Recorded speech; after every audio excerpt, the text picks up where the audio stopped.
So hello guys, very very welcome to our new channel. यहाँ पे हम आज कोडिंग करने वाले हैं। सबसे पहली for the first year students जिनको कोडिंग के बारे में अभी कुछ भी नहीं पता है, तो उनके लिए आज हम बेसिक सी कोडिंग हम यहाँ पे लाए हैं, जिसको समझना लिटरली बहुत आसान है और इजी है। तो यहाँ पे हम मैकबुक में कर रहे हैं ये वाली कोडिंग, और हम विजुअल स्टूडियो से हम यहाँ पे करने वाले हैं कोडिंग। तो हमें देखो, जैसे कि सबसे पहले आप सभी को इतना तो पता ही होगा कि सबसे पहले हमको हैशटैग सॉरी मैं एक हाथ से टाइपिंग करूँगा तो गाइस थोड़ी सी धीरे कर पाऊँगा मैं, है ना। तो हैशटैग इंक्लूड लिखना पड़ता है ना, INCLUDE, ऐसे इंक्लूड करके।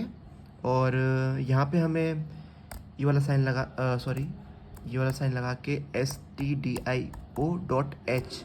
ये लिखना पड़ता है हमें, ठीक है। और ये हमने क्या कहते हैं, नीचे की साइड देख सकते हो, हमने ये ऐसे लिखा है #include.h। इसका मतलब क्या होता है? तो इसका मतलब मैं आपको बताता हूँ गाइस। इसका मतलब होता है ये एक प्री प्रोसेसिंग कमांड होती है गाइस, है ना, जो कि है डील कम करती है कंपाइलर से, है ना, जब ये प्री प्रोसेसिंग होती है, ठीक है। आपको बस इतना ही याद रखना है, it is a pre processing command deal the compiler when it is pre processing, ठीक है गाइस। तो क्या कहते हैं, ये लाइन एक कंपाइलर को समझाती है कि उसे एक stdio.h नेम की फाइल चाहिए, है ना। तो अब फिलहाल तो आप इतना ही याद करिए, ज़्यादा डीप में मत जाइएगा, ठीक है।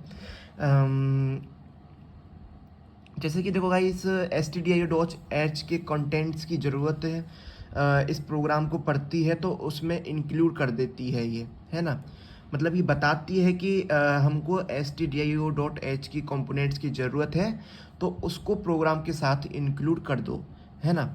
तो गाइस अब क्या कहते हैं, इसके नीचे हमको, हमारे पास मैकबुक है तो हमको डायरेक्ट कुछ ज़्यादा लिखने की ज़रूरत नहीं पड़ेगी। हमें बस मेन लिखना है, और मेन करके यहाँ पे ऑप्शन आता है, तो यहाँ पे हमें एंटर कर देना है। तो यहाँ पे हमारी देखो फाइल बन के आ चुकी है। इसकी बीच का वाला का जो ये सीन है तो इसको हम हटा सकते हैं वाली, ये किसी काम का नहीं है, तो इसे हमने यहाँ से हटा दिया, ठीक है। तो INT मेन क्या होता है ना, तो INT मेन होता है एक फंक्शन, ठीक है। फंक्शन को हमने नेम दिया है INT मेन, ठीक है। तो ये जो है क्या काम करता है, ये जो है छोटे छोटे टुकड़ों में उसको काटने का काम करता है हमारे कोड को, ठीक है। तो it is a special function guys, है ना। मतलब कि ये जो फंक्शन होता है, फंक्शन मतलब कि INT मेन स्पेशल फंक्शन होता है, बिकॉज ये जो फंक्शन होता है क्या कहते हैं, इसमें देखो मैं आपको बताता हूँ। INT जो होता है, ये जो आप देख रहे हो, ये INT जो होता है, INT होता है इंटीजर, ठीक है। और जो जो फंक्शन होता है, ये मेन जो लिखा हुआ है ये फंक्शन है, तो ये जो है रिटर्न करता है हमें एक वैल्यू, ठीक है। जैसे कि हमने ऐड A+B कर दिया, ठीक है। अब ऐड A+B करने के बाद जो हमें जो आंसर आएगा ना, उसको हम रिटर्न बोलते हैं कोडिंग में, ठीक है। तो यहाँ पे देखो हमने बीच में यहाँ पे INT मेन और इसको कोड के बीच में, जैसे कि दिखा देता हूँ, यहाँ पे थोड़ा सा इसको नीचे कर देते हैं जिससे आपको दिखे सही से, है ना। यहाँ पे हम अपना कोड डालते हैं, ठीक है।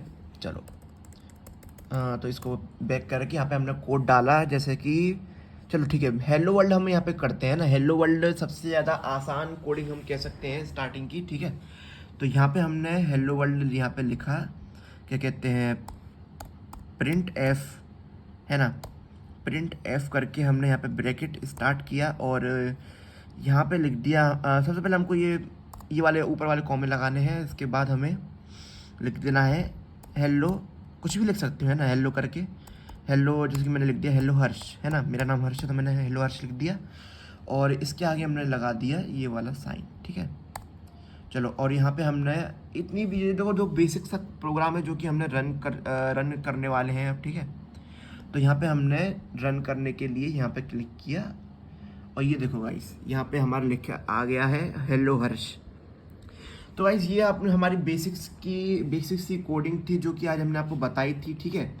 और जैसे कि प्रिंट एफ का और बता देता हूँ आपको। देखो मैंने आपको हैशटैग इंक्लूड का बता दिया क्या मतलब होता है, INT मेन का आपको मतलब मैंने बता दिया क्या होता है, ठीक है। अब हम आपको प्रिंट एफ का बता देते हैं ना। प्रिंट एफ क्या होता है गाइस? देखो, हम ये एक तरीके का फंक्शन होता है प्रिंट एफ, ठीक है। हम इसको यूज़ करते हैं stdio.h नाम की हेडर फाइल से, ठीक है। जो stdio.h नाम की हेडर फाइल, ध्यान से रखना है ना, समझ में आना चाहिए। और ये हम क्या कहते हैं, हम इस फंक्शन को यूज़ करके डिस्क्राइब करते हैं डेट की जो आउटपुट आया है ना, और क्या कहते हैं जो आउटपुट आया है वो हमको इधर की साइड बता दे, ठीक है। ये हम इसको मतलब कि होता है। तो ये बेसिक सी कोडिंग थी गाइस, बहुत आसान कोडिंग थी, है ना। ये जो है बेसिक से स्ट्रक्चर था एक तरीके से प्रोग्रामिंग का, ठीक है। तो गाइस ये आज की वीडियो में इतना ही, 5 मिनट की वीडियो थी। इसमें मैंने नॉर्मल सा मतलब कि कोडिंग अगर वैसे डायरेक्ट की जाए तो ये 1 मिनट की भी नहीं है, लेकिन अब मैंने आपको थोड़ा समझा के करी है तो इसमें 5 मिनट लग गई है गाइस, ठीक है। Thank you. नेक्स्ट टाइम आएंगे और भी अच्छी कोडिंग के साथ। चलो मिलते हैं बाद में। बाय।